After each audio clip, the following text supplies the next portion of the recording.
Welcome everyone to Spellhold Games presents S-Tier Gaming Paper Legacy content. My name is Eugene and I will be commentating on this double speed Magic game.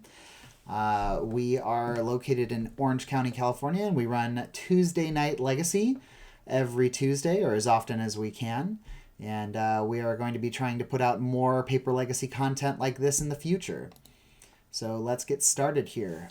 This first video, unfortunately, becomes a little bit blurry pretty much right at the start here. So I will be doing my best to commentate on what's coming down on the table and the interactions that are happening.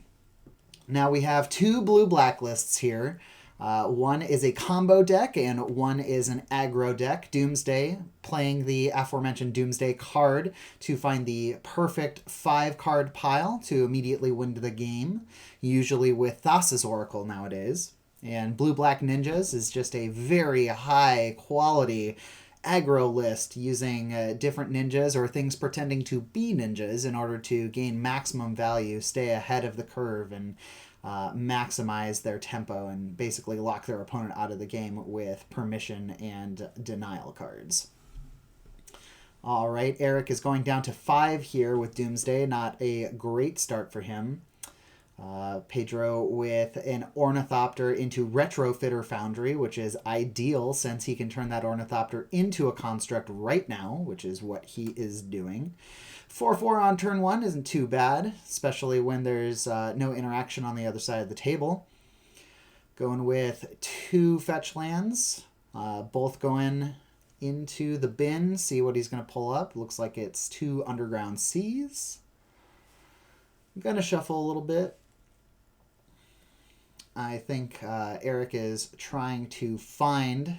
he's going for a Profane Tutor in 2 turns here. If he lives that long, he will be able to get any card from his deck, probably Doomsday, and try and win the game that way. But having to wait 2 full upkeeps before being able to cast the card, and already taking 5 and being down to 9 is a little rough on his side.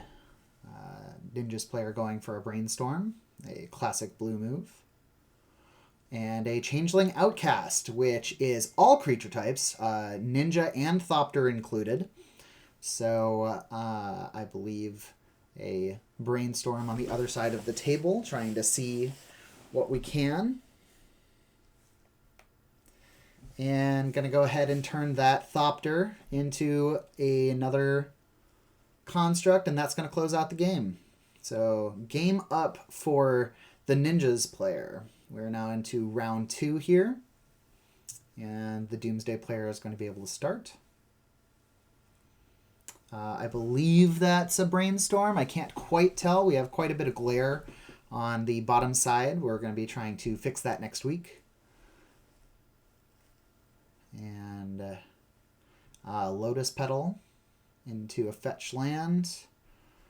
3 mana on the Doomsday side usually means Doomsday. Can never be quite sure, though. Might have to look a little bit deeper into the deck.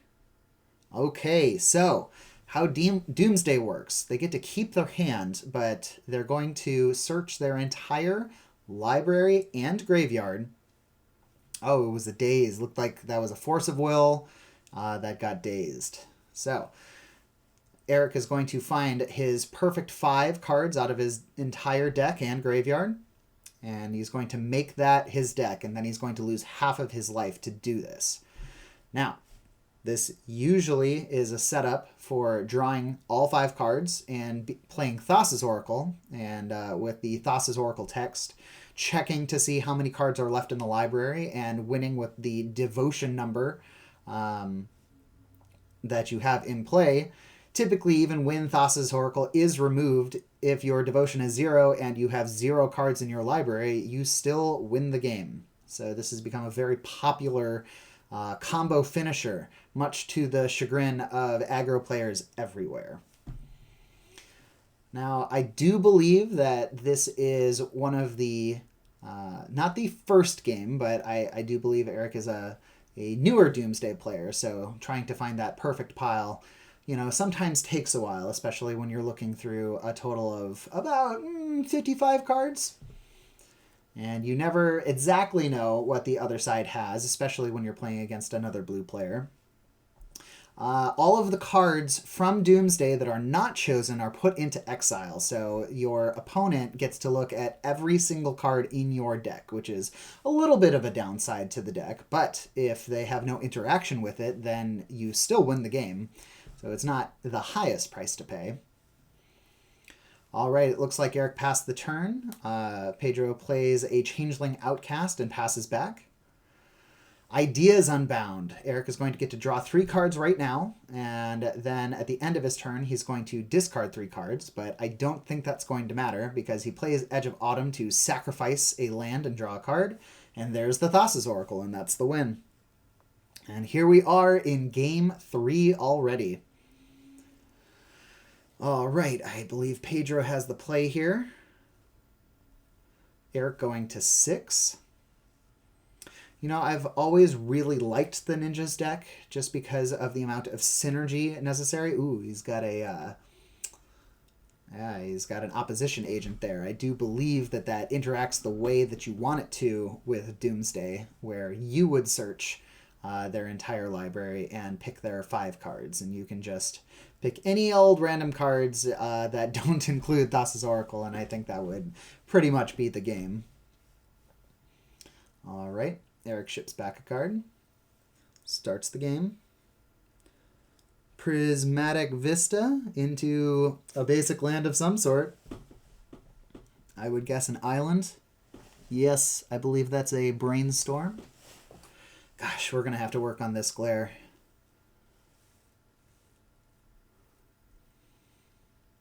Resolving a Brainstorm, always fun. I've got to consider. Discards a card, or mills a card rather, and then draws a card. A Lotus Petal, 3 mana, is it? Teferi Time Raveler. Always a fun and interactive Magic card, although this one got Force of Willed, so I guess that's not going to be interacting this game. A 3rd land of some sort. Alright, we got a Ponder. Looks like there's another Teferi in that, but not good enough anymore. So I'm going to shuffle it and send it back. I do believe Eric is sitting on a Dark Ritual, so I think he is just desperately looking for that Doomsday.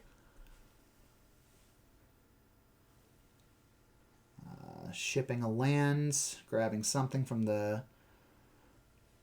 Okay, there we go. The flashed in opposition agent.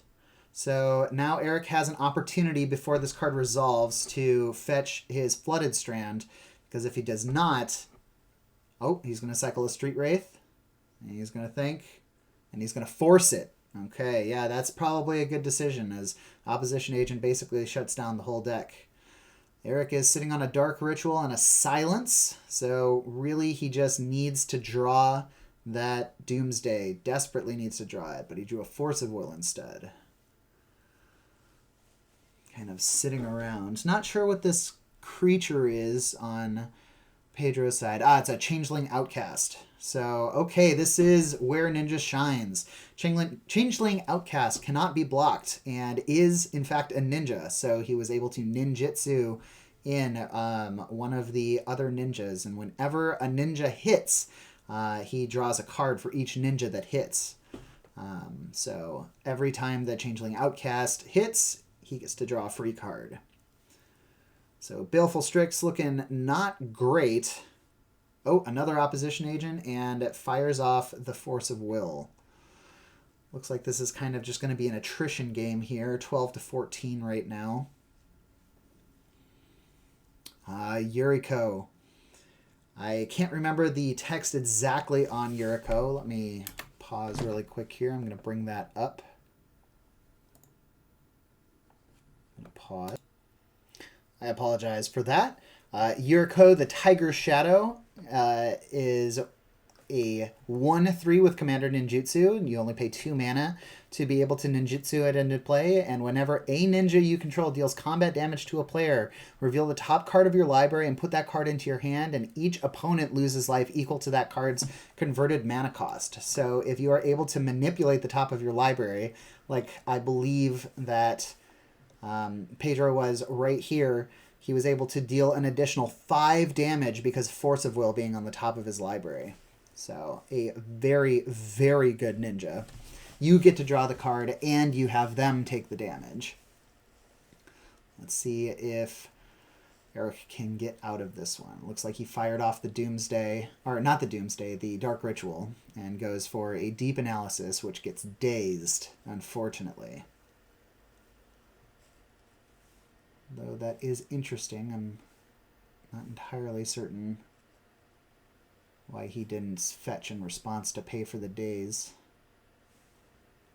Oh, but that's game anyways. It looks like another Force of Will is on top. So we are all set here in round 1, 2.